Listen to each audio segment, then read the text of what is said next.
নমস্কার, সবাইকে স্বাগত আজকে ইউটিউব ক্লাসে। আজকে আমরা ক্লাস 10 এর একটা খুবই গুরুত্বপূর্ণ জিনিস আলোচনা করতে চলেছি। সেটা হচ্ছে চার্লসের সূত্র আর বয়েলসের সূত্র, যেটা পরীক্ষায় আসে।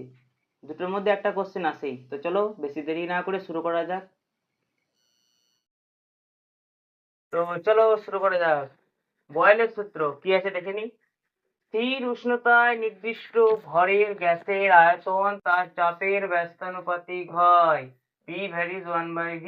ভি হচ্ছে আয়তন, পি হচ্ছে চাপ। এইখানে বয়েলের সূত্রতে স্থির হচ্ছে উষ্ণতা।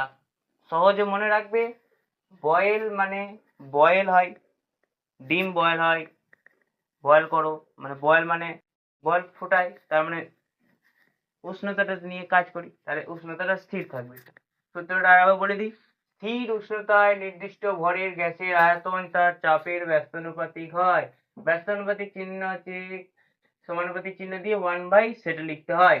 তাহলে প্রপোর্শনালিটি কনস্ট্যান্ট, প্রপোর্শনালিটি এখানে একটা লাইন হতো, এখানে লাইনটা হচ্ছে পি সমান কে বাই ভি, নিয়ে এখানে পিটা উপর দিয়ে গুণ করে পিভি সমান কনস্ট্যান্ট। এবারে পিভি সমান কনস্ট্যান্ট মানে গুণফলটা কনস্ট্যান্ট, মানে প্রথম গ্যাসের জন্য P1V1 দ্বিতীয় গ্যাসের P1V2 এর সঙ্গে সমান হবে, P2V2 এর সাথে সমান হবে, মানে কন্ডিশন। মানে প্রথমটা যদি P1 বাড়াও V1 কমে যাবে, আবার দ্বিতীয় কেসে P2 বাড়ালে V2 কমে যাবে, এরকম করে দুটো ব্যালেন্স থাকবে। নির্দিষ্ট ভরের গ্যাসের হতে হবে, নির্দিষ্ট ভরের, আর উষ্ণতাটা স্থির থাকতে হবে, তবে এটা মানবে। এবারে বয়েলের সূত্রের graph V varies P. V varies P হচ্ছে পিভি সমান যদি কনস্ট্যান্ট মানে দুটোর গুণফল যদি কনস্ট্যান্ট হয়, তাহলে গ্রাফটা হয় এইভাবে। এটার নাম হচ্ছে সমপরাবৃত্ত। সমপরাবৃত্ত,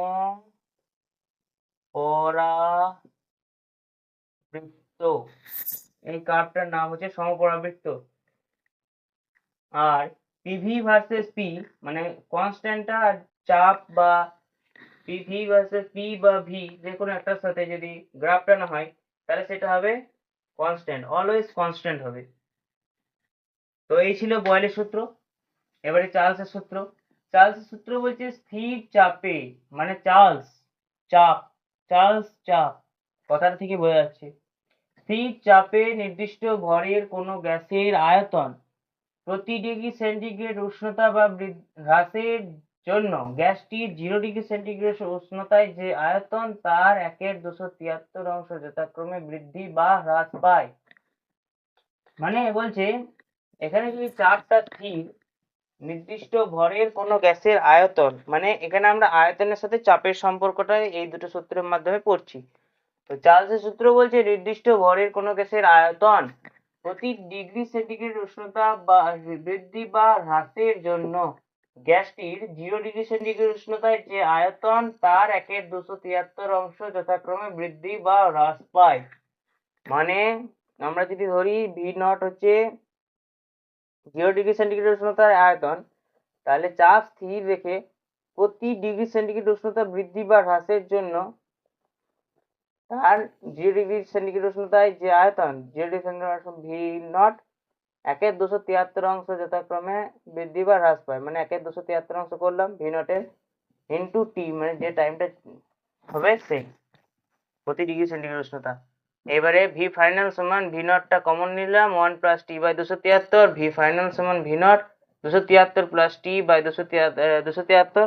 এবার 273 প্লাস টেম্পারেচার যোগ করলে হয় কেলভিন স্কেলের টেম্পারেচার, তাই এটা কেলভিন স্কেলের টেম্পারেচার ক্যাপিটাল টি।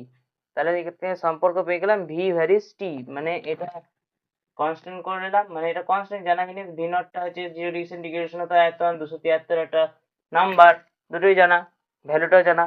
তাহলে এখানে ভি ভ্যারিজ টি, আর এর গ্রাফটা হয়ে যাবে ভি টি, গ্রাফ হয়ে যাবে মূল বিন্দুগামী সরলরেখা, কেননা এটা মানছে y mx সমীকরণকে মেনে চলছে। y mx সমীকরণকে মানলে মূল বিন্দুগামী সরলরেখা হয়। ধন্যবাদ।